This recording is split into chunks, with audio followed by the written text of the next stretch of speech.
सुखी कौन। एक भिखारी किसी किसान के घर भीख मांगने गया। किसान की स्त्री घर में थी। उसने चने की रोटी बना रखी थी। किसान आया, उसने अपने बच्चों का मुख चूमा। स्त्री ने उनके हाथ पैर धुलाए। वह रोटी खाने बैठ गया। स्त्री ने एक मुट्ठी चना भिखारी को डाल दिया। भिखारी चना लेकर चल दिया। रास्ते में वह सोचने लगा, हमारा भी कोई जीवन है। दिन भर कुत्ते की तरह मांगते फिरते हैं, फिर स्वयं बनाना पड़ता है। इस किसान को देखो, कैसा सुंदर घर है।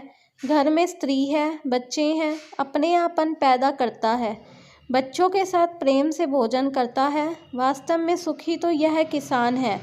इधर वह किसान रोटी खाते खाते अपनी स्त्री से कहने लगा, काला बैल बहुत बुढ़ा हो गया है, अब वह किसी तरह काम नहीं था।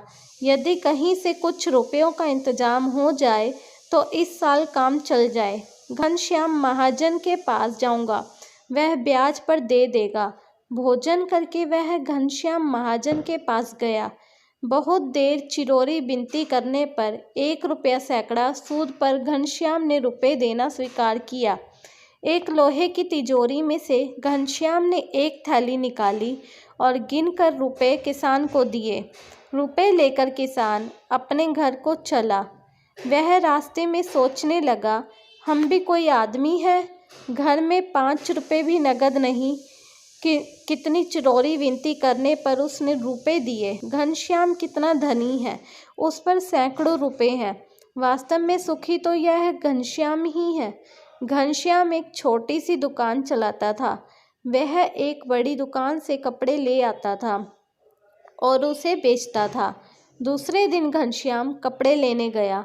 वहाँ सेठ दीनानाथ की दुकान से कपड़ा लिया। वह वहाँ बैठा ही था कि इतनी देर में कई बार आए, कोई मुंबई का था, कोई कलकत्ते का। किसी में लिखा था 5 लाख मुनाफा हुआ, किसी में 1 लाख का। घनश्याम महाजन यह सब देखता रहा। कपड़ा लेकर वह चला। रास्ते में सोचने लगा, हम भी कोई आदमी है। 100-200 जुड़ गए, महाजन कहलाने लगे। दीनानाथ कैसे हैं, एक दिन में लाखों फायदा। वास्तव में सुखी यह है।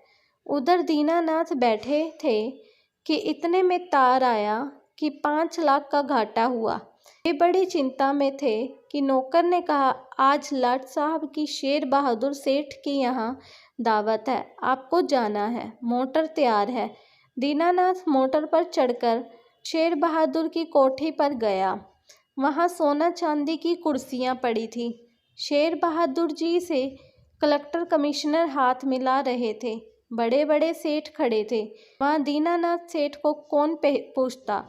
वे भी एक कुर्सी पर जाकर बैठ गए।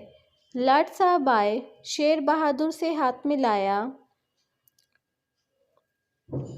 उनके साथ चाय पी और चले गए। दीनानाथ अपनी मोटर में लौट रहे थे। रास्ते में सोचते आते, हम भी कोई सेठ है, 5 लाख के घाटे से ही घबरा गए। शेर बहादुर का कैसा ठाठ है। लाट साहब उनसे हाथ मिलाते हैं। वास्तव में सुखी तो यही है।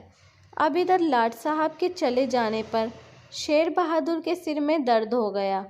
बड़े बड़े डॉक्टर आए, एक कमरे में पड़े थे। कई तार घाटे के एक साथ आ गए थे। उनकी भी चिंता थी, कारोबार की भी बात याद आ गई। वे चिंता में पड़े थे। खिड़की से उन्होंने झांक कर देखा, एक भिखारी हाथ में एक डंडा लिए अपनी मस्ती में जा रहा था। शेर बहादुर ने उसे देखा और बोले, वास्तव में तो सुखी यही है।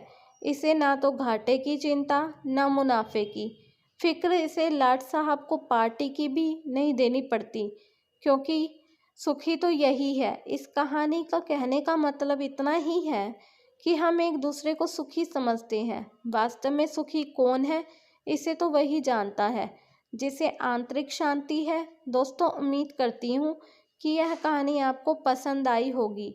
अगर आपको पसंद आई हो तो कृपया लाइक और सब्सक्राइब करना ना भूलें। धन्यवाद।